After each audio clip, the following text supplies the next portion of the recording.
Friends, ये इस drama के एक्सप्लेनेशन का पार्ट नंबर 5 है।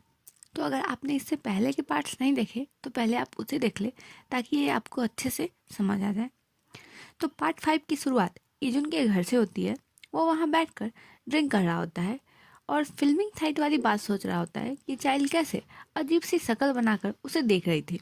फिर इजुन यही सोच सोचकर मुस्कुरा रहा होता है और कहता है कि तुम अभी भी सेम फेस बनाती हो। फिर इजुन को एक फ्लैशबैक आता है कि बचपन में चाइल्ड, इजुन और चाइल्ड की ग्रैंड माँ साथ रहते थे, पर साथ क्यों रहते थे यह भी क्लियर नहीं किया गया है।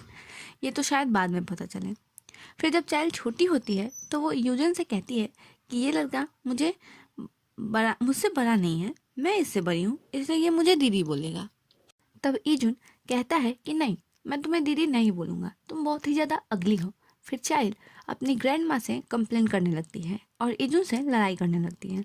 फिर ग्रैंड माँ इन दोनों की लड़ाई को बंद कराती हैं और वो इजुन से कहती हैं कि तुम एक असली भाई की तरह हमेशा चाइल्ड का ख्याल रखना।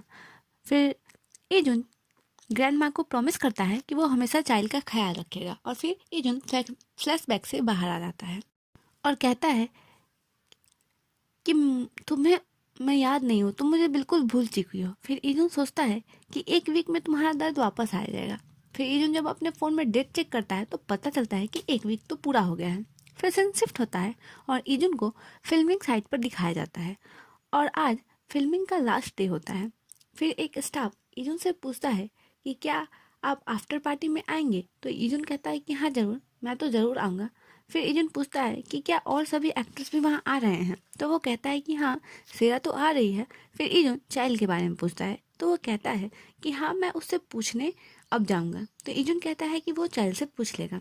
फिर सीन शिफ्ट होता है और चाइल्ड को अपनी वैन में दिखाया जाता है जहाँ चाइल्ड के सिर में बहुत ज़्यादा दर्द हो रहा होता है। फिर चाइल्ड बताती है कि कल रात से ही उसका दर्द शुरू हो चुका था, जिसकी वजह से बॉटल भी गिर कर टूट गई थी। फिर चाइल्ड सोचती है कि आज फिल्मिंग का लास्ट डे है और उसे कल मीटिंग में भी जाना है, जाने जहाँ जाने को उसके मैनेजर ने उससे कहा था।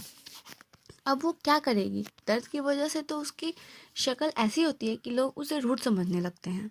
तभी इजुन वैनिटी का गेट खुलता है और जहाँ वो चाइल्ड से पूछता है कि क्या तुम आफ्टर पार्टी में आओगी जो नेक्स्ट वीक होने वाली है। फिर चाइल्ड कहती है कि हाँ, वो ज़रूर आएगी। फिर इजुन वहाँ से जाने लगता है। फिर चाइल्ड इजुन को अंदर वैनिटी में बुलाती है और कहती है कि उसने बहुत से पिल्स लिए हैं पर उसका हेडेक ठीक नहीं हो रहा, तो क्या तुम मुझे फिर से एक बार बाइट करोगे। तो इजुन कहता है कि नहीं, मैं नहीं करूँगा, तुमने तो कहा था कि मैं सेक्सुअल हरासमेंट कर रहा हूँ, तो मैं बाइट नहीं कर सकता तुम्हें। तो चाइल्ड इजुन से बहुत ज़्यादा रिक्वेस्ट करने लगती है क्योंकि उसे बहुत ही ज़्यादा दर्द हो रहा है। फिर इजुन कहता है कि इस बार तुमने खुद कहा है, इसलिए मुझे दोष मत देना। फिर वो चाइल्ड को बाइट करने लगता है। तभी वैनिटी वैन का गेट कोई खोलता है और चाइल्ड का नाम लेता है और ये सीन यहीं कट हो जाता है। फिर सीन शिफ्ट होता है जहाँ कुछ देर पहले दिखाया जा रहा होता है कि सेरा अपना मेकअप करवा रही होती है। फिर एक आदमी बहुत सारी ड्रिंक्स लेकर आता है जो कि सेरा ने मंगवाए होते हैं सबके लिए, और वो खुद ही सबको देने जाने लगती हैं। फिर वो सबको कॉफ़ी देकर चाइल्ड के बारे में पूछती है तो एक स्टाफ बताता है कि वो अभी अपनी वैन में ही है। फिर सेरा जाती है और वैन का गेट ओपन करती है जहाँ इजुन चाइल्ड को बाइट कर रहा था। फिर इजुन फटाक से वैन से बाहर आ जाता है। तो सेरा इजुन से पूछती है कि क्या वो और इजुन आपस में डेट कर रहे हैं, तो इजुन बेचारा वो कुछ बोलने की हालत में ही नहीं था। तभी चाइल्ड कहती है कि वो स्क्रिप्ट की प्रैक्टिस कर रही है। फिर सेरा पूछती है कि आज तो फिल्म का लास्ट डे है और ऐसा कोई सीन तो नहीं है। तो चाइल्ड कहती है कि दरअसल मुझे मिस किम ने उनसे मीट मी टुमारो ड्रामा में लीड रोल के लिए पूछा है, इसलिए मैं प्रैक्टिस कर रही थी। फिर इजुन वहाँ से चला जाता है। फिर सेरा चाइल्ड को उसका ग्रीन टी लाटे देती है। फिर सीन शिफ्ट होता है और इजुन सबको वर्क खत्म होने के लिए बहुत सारी बधाइयाँ देकर जाने लगता है। तभी चाइल्ड उसके पास जाती है और कहती है कि क्या मैं तुमसे बात कर सकती हूँ। फिर इजुन अपने ड्राइवर को बाहर भेज देता है। फिर चाइल्ड इजुन के वैन में बैठ जाती है और पूछती है कि क्या तुम सच में एक वैम्पायर हो, लेकिन तुम तो गार्लिक भी खाते हो, तुम्हारे बड़े बड़े दांत भी नहीं हैं, और सबसे इम्पोर्टेंट बात जो मुझे तुमसे पूछनी है कि क्या तुमने मुझे बाइट करा है तो क्या मैं भी वैम्पायर बन जाऊंगी।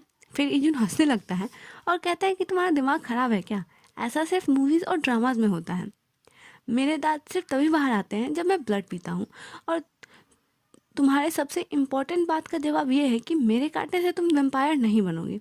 फिर चाइल्ड कहती है कि ठीक है, तो तुम मुझे हर हफ्ते बाइट करना। अब बारी ईजुन की थी भाव खाने की।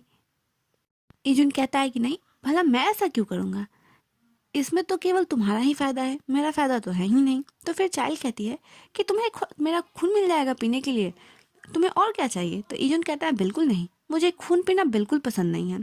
फिर चाइल्ड को वैन से उतार देता है और कहता है कि तुम्हारी मीटिंग है ना कल, तो जाकर उसकी तैयारी करो। बेचारी चाइल्ड उसके सारे अनुमानों पर ईजुन ने 2 बाल्टी पानी फेर दिया। फिर चाइल्ड ईजुन को आज के हेल्प के लिए थैंक यू कहती है। फिर ईजुन कहता है कि ठीक है, अब तुम यहाँ से जाओ, अब मैं तुम्हें आफ्टर पार्टी में मिलूंगा। फिर वो वहाँ से चला जाता है। फिर सीन शिफ्ट होता है जहाँ सेरा किसी से फ़ोन पर पूछती है कि मुझे जो स्क्रिप्ट मिली है उसमें मैं लीड एक्ट्रेस होंगी ना। तो वो जिसे बात कर रही होती है वो कहते हैं कि हाँ, और ये एपिसोड यही ख़त्म हो जाता है। मुझे तो इस सेरा में बहुत ही ज़्यादा झोल झाल लगता है। आपको क्या लगता है, कमेंट में ज़रूर बताइएगा। And stay tuned and thank you for watching.